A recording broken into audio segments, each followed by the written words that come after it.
सबैभन्दा पहिला हजुरलाई नमस्कार। मैले यो भिडियोमा बताउन गइरहेको छु कि गणक र सुपरवेक्सको फर्मिङ कसरी एप्लाई गर्ने, त्यो पनि इनके मोबाइल फोनबाट। त हजुरले भिडियोमा बनेर साथ दिनु होला। सिम्पल और सानो भिडियो हुन्छ। सबैभन्दा पहिला यानी क्रोम भर्जन के ओपन गर्नु होला। ओपन गर्दाखेरि यहाँ हामीले सर्च गर्नुपर्छ hrms.nsonepal.gov.np लेखेर यहाँ पर डाइरेक्ट सर्च गर्नु होला। सर्च गर्दाखेरि यस्तो इनके पेज आउँछ। कहिलेकाहीँ यस्तो इनके आउन सक्दैन भने मैले इनके नेट इनके चेन्ज गरिदिए। यहाँ पर हेर्नु भइरहेछ मैले एयरटेल सिमबाट इनके अहिले डाटा ओपन गरेको हो अनि हेर्दाखेरि यो साइट ओपन भयो। अगर हुँदैन भने हजुरहरू सिबुसुबाट अथवा त्यो के भन्छ नि वर्ल्ड लिङ्कको नेट इनके सिलेक्ट गरेर गर्नु होला अनि डेस्कटप साइट इनके अन गर्नु होला। सबैभन्दा पहिला डेस्कटप साइट अन गरेपछि यस्तो इनके अप्सन आउँछ। मैले हजुरलाई बताउन खोज्दै यो के यहाँ पर डिटेल दिनुपर्छ। सबैभन्दा पहिला यानी हजुर इनके 200 KB भन्दा अल डकुमेन्ट इनके हुन्छ नि जुन 200 KB को हुनुपर्छ इनके राखेर तब इनके अपलोड गर्नु होला। तब इनके हुन्छ जसरी फोटो नागरिकताको ब्याक अनि फ्रन्ट अनि तपाईको मार्कसिट क्यारेक्टर सर्टिफिकेट त्यो 200 KB भन्दा तल राख्नु होला। अनि उम्मेदवारको काम गर्न चाहेको पद यहाँ पर सुपरवेक्स भन्न चाहनुहुन्छ सुपरवेक्स गणकमा भने गणक अनि दुबईमा चाहनुहुन्छ दुबई इनके लेख्नु होला। सुपरवेक्समा ब्याचलर इनके चाहिन्छ, गणकमा 10+2 चाहिन्छ। मैले यहाँ पर गणक इनके यहाँ पर सेलेक्ट इनके गरिदिए।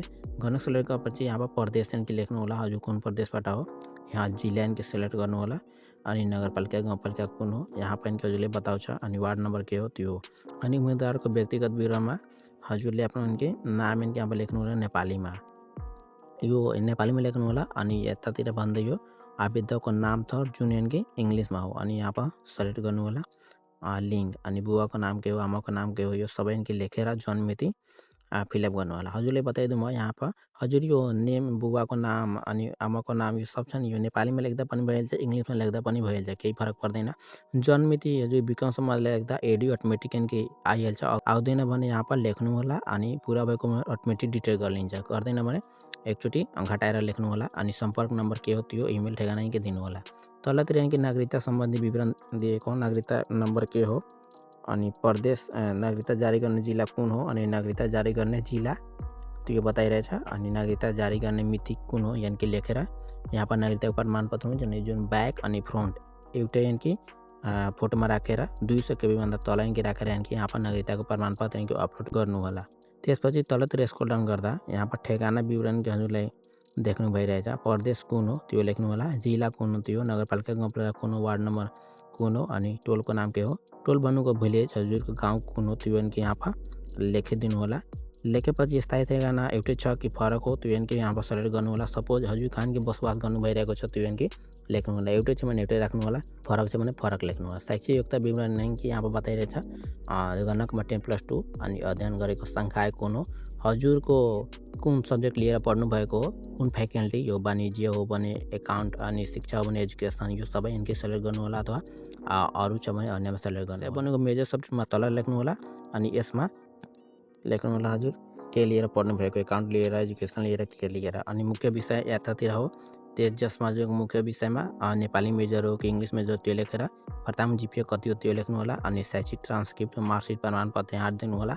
तलतिर न्यूनतम शैक्षिक योग्यता चारित्रिक प्रमाणपत्र यहाँ कि लेख्नु होला। त्यसपछि स्क्रोल डाउन गर्दाखेरि न्यूनतम शैक्षिक योग्यता भन्दा माथिल्लो योग्यता विवरण बताइरहेछ। तपाईँले यो गणकमा भर्दाखेरि यो पर्दैन, हामीले ओन्ली गणकमा भर्दै भने यो सुपरवेक्सको लागि हो। यहाँ क्लिक गर्दाखेरि बताउँछ कि तपाईँले यो भर्नु छ कि छैन, हामीले भर्नु छैन भने यो छैन देखाइरहेछ। तलतिर तालिम सम्बन्धी विवरण तथ्याङ्क सङ्कलन सम्बन्धी के हो, हजुरले कुनै तालिम लिएको छ भने 6 लेख्नु होला भने यहाँ संस्थाको नाम अनि तालिम दिने अवधि इनकी भर्नुपर्छ, छैन भने यहाँ पर छैनवाला उसमा क्लिक गर्नु होला।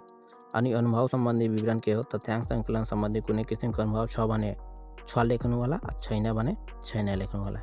6 लेख्दाखेरि हजुरले इनके यहाँ पर लेख्नुपर्छ अनि यसमा म हजुरले बताइदिउँ हजुर कम्प्युटर क्लास गर्नुभएको हो भने अनुभव सम्बन्धी विवरणमा यहाँ हजुर आफ्नो अनुभव प्रमाणपत्र त्यो मिलेको हुन्छ नि त्यो इनके यहाँ पर फाइल लिएर राखिदिनु होला भइहाल्छ।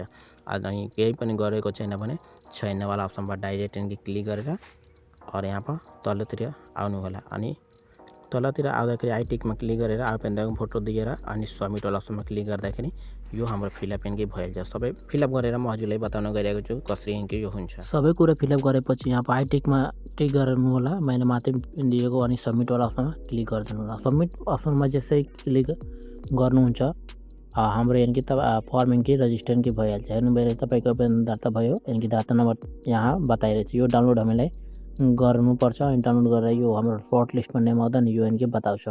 यहाँ क्लिक गरेर डाउनलोड यानि गरिलिनु होला।